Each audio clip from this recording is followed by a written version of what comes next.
नमस्कार दोस्तों। इस वीडियो में थोड़ा सा चोल राज्य के बारे में अध्ययन करेंगे और अंत में एक यूपी पीसीएस का क्वेश्चन देखेंगे जो प्रीलिम्स 2020 में आया था। उरैयूर से तंजावुर तक।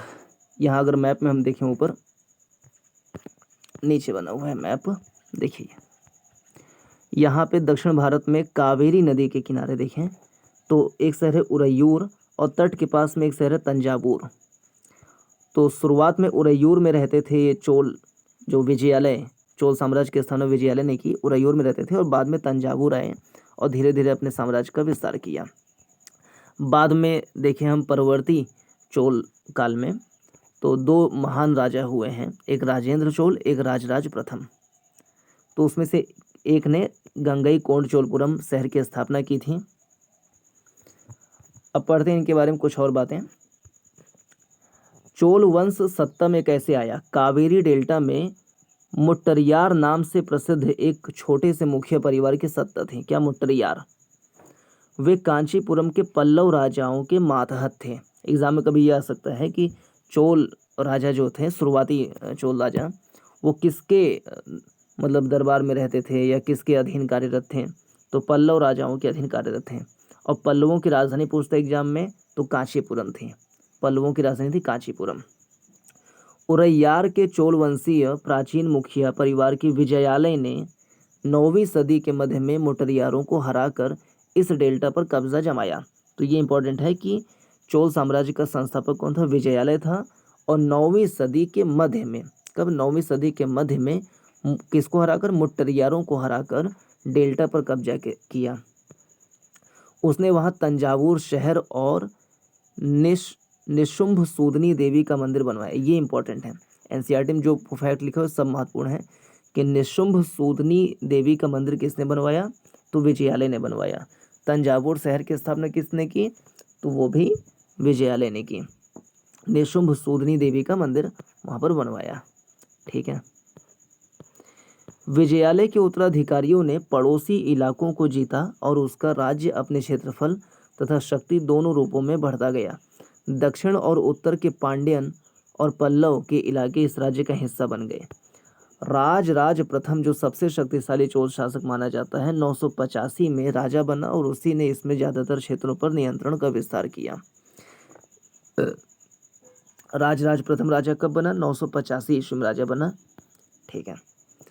उसने साम्राज्य के प्रशासन का भी पुनर्गठन किया। राज के पुत्र राजेंद्र प्रथम ने उनकी नीतियों को जारी रखा और उसने गंगा घाटी, श्रीलंका, दक्षिण पूर्व एशिया के देशों पर हमला किया। तो ये जो गंगईकोंड चोलपुरम जो था, ये जो शहर है, इसको राजेंद्र प्रथम ने ही स्थापित कराया। ये इंपॉर्टेंट है।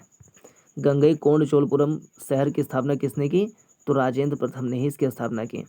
और राजेंद्र प्रथम ये जो है वो गंगा घाटी को जीता, श्रीलंका को जीता और दक्षिण पूर्व एशिया में भी अभियान किसने चलाया? तो राजेंद्र प्रथम ने चलाया। गंगईकोंड चोलपुरम का मंदिर, गंगईकोंड चोलपुरम जो शहर है ना, और गंगईकोंड चोल, इसने अपनी अपनी उपाधि भी गंगईकोंड रखा।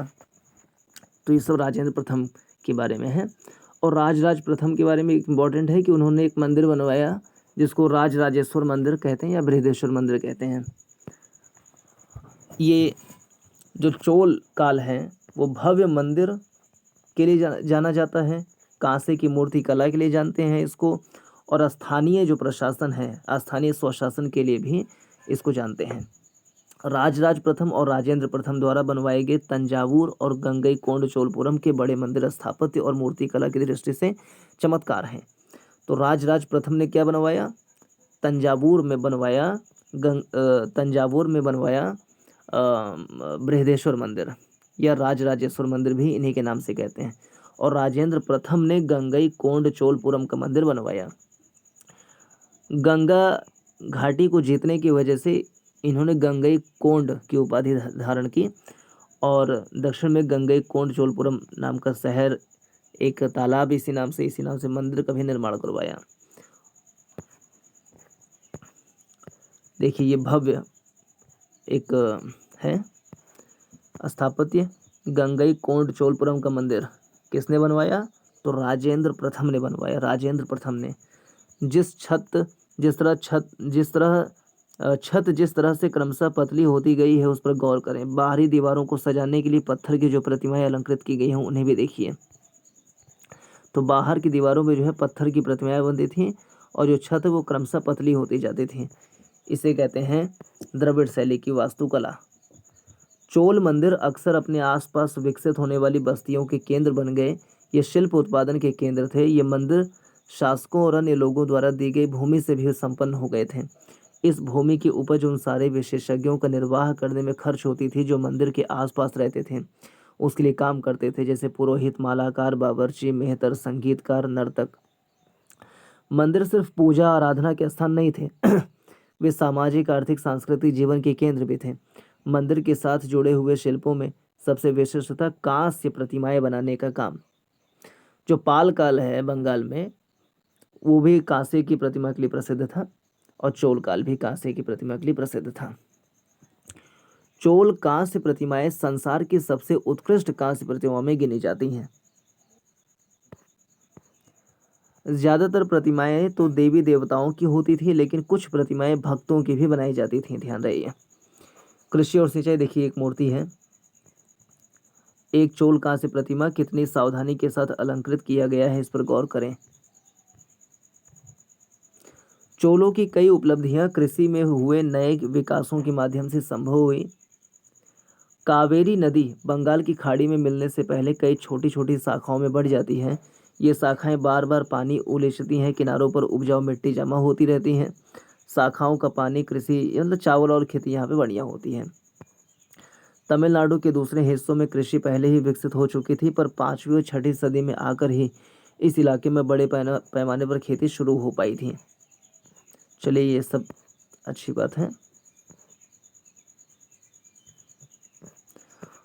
और देखें कुछ साम्राज्य का प्रशासन अगर हम देखें तो किसानों की बस्तियां जो उर कहलाती थीं, उर माने गांव, किसानों की बस्तियां, उर क्या है, किसानों की बस्तियां, वो सिंचित खेती के साथ बहुत समृद्ध हो गई थी। इस और गांवों के समूह को कहते थे नाडू। नाडू, तो ये सब ध्यान रहे शब्द कि उर क्या है, किसानों की बस्तियां माने कि गांव, और नाडू क्या है, गांव का समूह नाडू है। ग्राम परिषद और नाडू न्याय करने और कर वसूलने जैसे कई प्रशासकीय कार्य करते थे। यहाँ पे देखो एक शब्द आ सकता है एग्जाम में कि मुवेंद वेलन क्या है, मुवेंद वेलन। तो जो 3 राजा हुए है ना, 3 राजाओं को अपनी सेवाएं प्रदान करने वाला वेलन या किसान, तो मुवेंद वेलन ये है। अरैयार माने होता है प्रधान, अरैयार माने प्रधान। ठीक है, कुछ शब्द हैं इसको भी एग्जाम में पूछ सकते हैं कभी कि चोल अभिलेखों में कुछ भूमि के प्रकार बताए गए हैं। देखिए, वेल्लन वेगई, तो गैर ब्राह्मण किसान स्वामी की भूमि। वेल्लन वेगई क्या है, जो गैर ब्राह्मण किसान है उनकी जमीन। ब्रह्मदेय, ब्राह्मणों को उपहार में दी गई भूमि। शाला भोग, विद्यालय के रखरखाव के लिए दी गई भूमि। देवदान या तिरुनमट्टकन्नी, मंदिर को उपहार में दी गई भूमि। और पल्ली चंदम क्या है, जैन संस्थानों को दान में दी गई भूमि पल्ली चंदम है। ठीक है, चलिए अब एक प्रश्न पे हम गौर करें। कथन और कारण का प्रश्न है कि हमें चोलों के विषय में उनके पूर्ववर्ती राजवंशों की अपेक्षा अधिक जानकारी है। तो ये बात सही है कि जो पूर्ववर्ती राजा थे विजयालय वगैरह, उनसे ज़्यादा हमको जो बाद के राजा हुए हैं राजेंद्र प्रथम, राज प्रथम, इनके बारे में जानकारी ज़्यादा है। तो हमें चोलों के विषय में उनके पूर्ववर्ती राजवंशों, जो चोल के पूर्ववर्ती राजवंश थे, जिसे मोटैयार कह लें एक प्रकार से, या जो शुरुआती जो विजयालय वगैरह हो गए, इनके बारे में कम जानकारी है और बाद वाले राजेंद्र प्रथम, राज प्रथम के बारे में ज़्यादा जानकारी है। ऐसा क्यों हुआ, तो कारण क्या है, चोल शासकों ने मंदिरों की दीवारों पर अभिलेख उत्कीर्ण करने का चलन प्रारंभ किया, जिनमें उनकी विजयों के ऐतिहासिक विवरण दिए जाते थे। तो ये भी बात सही है, चोल शासकों ने मंदिरों की दीवारों पर अभिलेख उत्कीर्ण करने का चलन प्रारंभ किया, जिनमें उनकी विजयों के ऐतिहासिक विवरण दिए जाते थे। यानी दोनों बातें सही हैं और इसकी व्याख्या भी सही है। अब आप कमेंट में बताइए कि चोल साम्राज्य की स्थापना किसने की। नमस्कार, जय हिंद।